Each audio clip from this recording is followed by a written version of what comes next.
다 모아도 하고픈 나와 에너지 모아 아주 딱 나와 에너지 한 방에 아주 발사와 지금부터 다 하루에 로함성 발사 이 노래는 네 만화의 엔딩송이다. Hai teman-teman, perkenalkan nama aku Ginderatu Putiwadaya dengan NIM 2452000128 dari kelas 4C Prodi Pendidikan Guru Sekolah Dasar Fakultas Keguruan dan Ilmu Pendidikan Universitas Veteran Bangun Nusantara. Dengan video ini dibuat untuk memenuhi tugas mata kuliah Bahasa Indonesia yaitu Reading Vlog Challenge.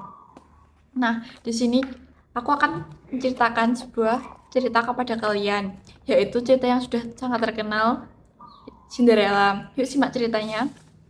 Pada zaman dahulu kala, hiduplah seorang gadis cantik dan baik hati bernama Cinderella. Ia tinggal di sebuah rumah besar bersama ibu tirinya yang bernama Nyonya Tremaine dan dua saudara tirinya Anastasia dan Drusilla sejak ayahnya meninggal dunia. Cinderella dikenal sebagai gadis yang rajin dan penyayang. Kebaikan hatinya membuat semua orang dan hewan-hewan di sekitarnya menyayanginya. Dua sahabat tikusnya, Gus dan Jack, selalu setia menemaninya dan membantu apapun yang mereka bisa. Namun kehidupan Cinderella tidaklah bahagia.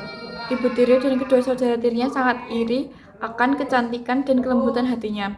Mereka memperlakukan Cinderella seperti pembantu di rumahnya sendiri. Setiap hari Cinderella harus membersihkan rumah, memasak, menjahit, berkebun, dan memandikan kucing nakal milik ibu tirinya yang bernama Lucifer.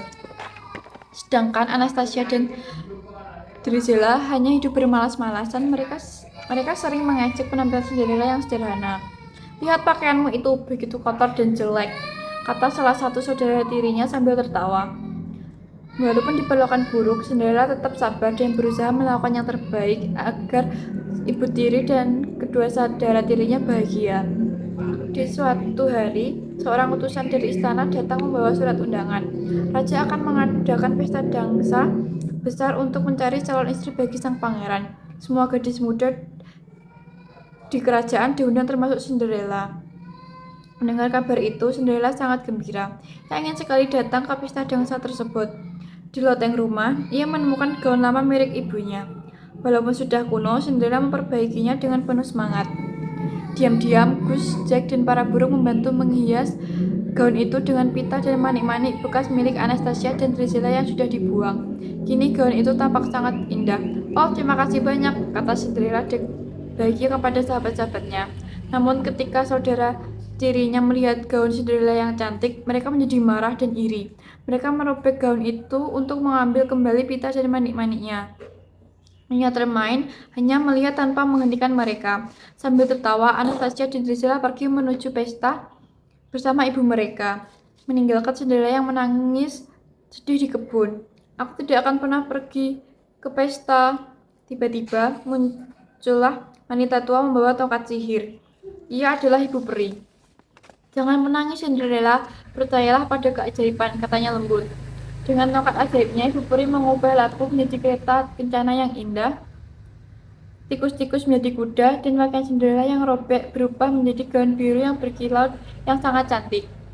Dan kini di kakinya terpasang sepasang sepatu kacak yang indah. Namun ibu peri memberi peringatan, sihir ini hanya akan bertahan sampai pukul 12 malam. Sebelum bertentang tengah malam, kamu harus sudah pulang.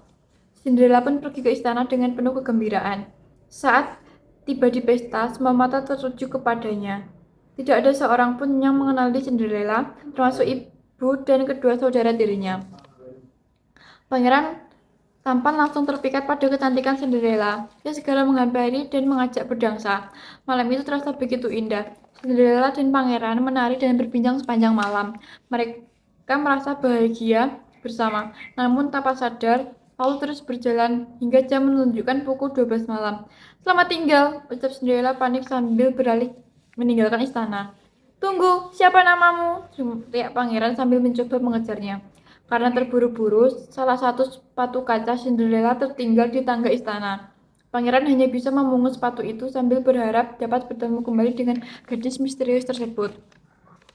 Keesokan harinya, pangeran memerintahkan para prajurit kerajaan untuk mencari pemilik sepatu kaca itu ke seluruh negeri. Setiap gadis diminta mencoba sepatu tersebut. Ketika para prajurit tiba di rumah Cinderella, Anastasia dan Drizella mencoba sepatu kaca itu dengan paksa.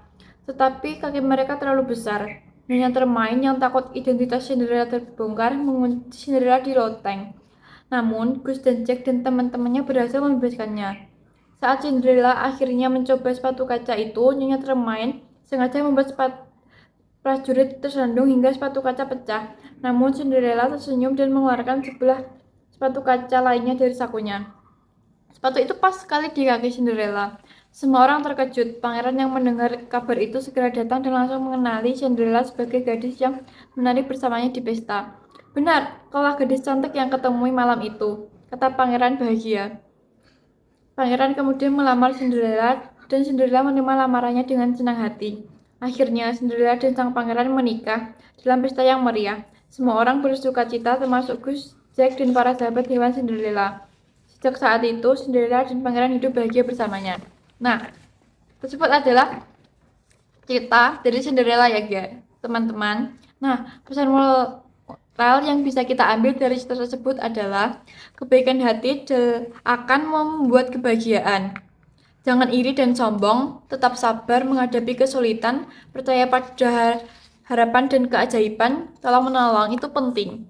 Nah, dari cerita tersebut juga terdapat strategi membacanya, yaitu membaca dengan intonasi yang tepat, memahami tokoh dan sifatnya, menentukan bagian penting cerita, seperti awal cerita, tengah cerita, akhir cerita, dan membayangkan suasana cerita, serta menemukan amanat di cerita. Nah, tersebut adalah tugas saya. Sekian, sudah menonton. Terima kasih. Bye-bye. Wassalamualaikum warahmatullahi wabarakatuh.